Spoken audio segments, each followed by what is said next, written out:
As we mentioned, there are hundreds of people fighting this fire.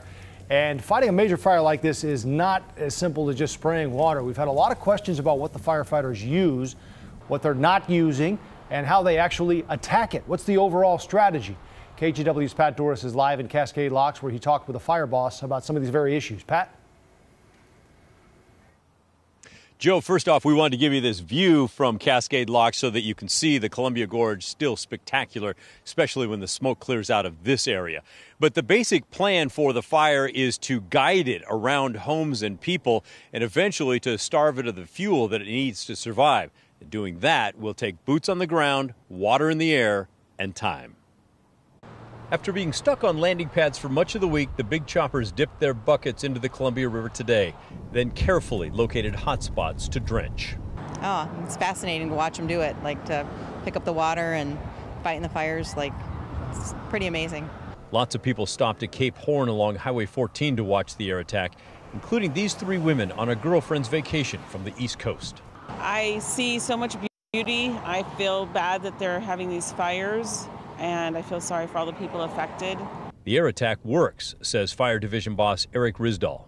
Yes, it does. It completely will knock down and moderate fire behavior, and it depends on the ship. You know, a small helicopter may have an 80-gallon bucket. The Chinooks we have down here, I think it's 2,600-gallon bucket.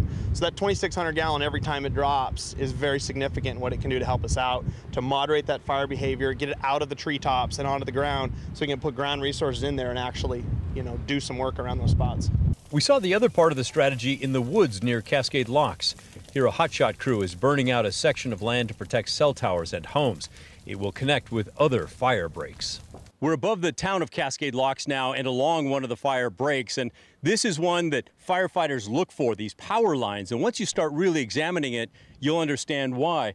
There's no trees that grow down the middle, so it's a natural fire break that they can really accentuate. There haven't been trees that have been able to grow here for a long time. That's a big benefit for the firefighters. Dealing with a fire this big is much different than attacking a house fire.